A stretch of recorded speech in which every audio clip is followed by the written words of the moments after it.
اپنی زندگیوں میں تبدیلی لانے کی کوشش کریں، زندگیوں میں انقلاب برپا کرنے کی کوشش کریں.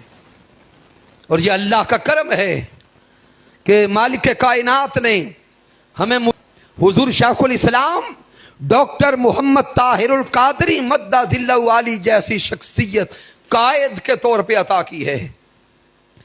رب کائنات نے ہمیں اس صدی کا عظیم لیڈر عطا کیا، اس صدی کا عظیم شیخ عطا کیا، اس صدی کا عظیم مربی عطا کیا، اس صدی کا عظیم رہنما عطا کیا.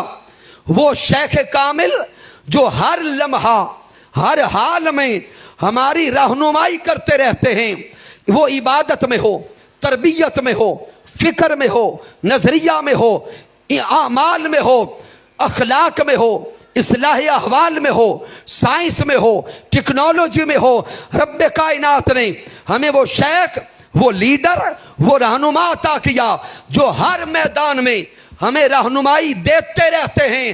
ارے یہ عظیم لیڈر ہر کسی کو نہیں ملا کرتے. شاید ہمارے بزرگوں کی، اسلاف کی کوئی عبادت اور نیکی ہمارے کام آ گئی. ارے اس شیخ کے صرف اس ہفتے اور اس مہینے کے دورہ جات کو دیکھیں، غیر بھی ہمارے شیخ کو دیکھ کے دنگ رہ جاتے ہیں کہ کوئی اسلامک فلسفر، اسلامک سکولر ایسا بھی ہے کہ جس کو دیکھ کہ دل کرتا ہے کہ رسول اللہ کا کلمہ پڑھا جائے. آج حضور شیخ الاسلام ہانگ کانگ پہنچے ہیں. ابھی چند دنوں کا حضور شیخ الاسلام کا پہلے کا خطاب آپ نے ملائیشیا کا سنا ہوگا. اس سے چند دن پہلے حضور شیخ الاسلام آسٹریلیا میں تھے.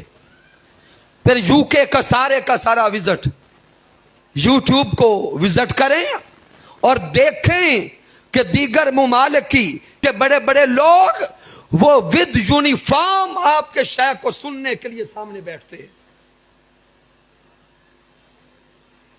تو اللہ کا شکر ادا کرتے ہوئے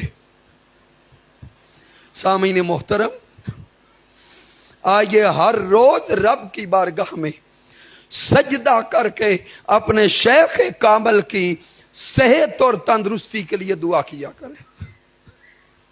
ہماری عمریں اس شیخ کو لگ جائیں جو شیخ دن رات دین اسلام کا چہرہ دنیا کے سامنے پیش کر رہا. کی محمد سے وفا تو نے تو ہم تیرے، یہ جہاں چیز ہے کیا لوح و قلم تیرے. میں نے جو کچھ بیان کیا اگر اس میں کوئی کمی ہے، کوئی کجی ہے، کوئی غلطی ہے تو مجھے ناچیز کی طرف سے ہے رب کائنات معاف فرمائے. اگر اس میں کوئی اچھائی اور کمال ہے تو اللہ کی عزت کی قسم میرا کوئی کمال نہیں، یہ اللہ کا کرم ہے، آقا علیہ الصلوۃ والسلام کی رحمت ہے. اور میرے قائد، میرے مربی، میرے استاذ حضور شیخ الاسلام ڈاکٹر محمد طاہر القادری مدہ ذلہ والی کی صحبت کا فیضان ہے. وما علینا الا البلاغ المبین.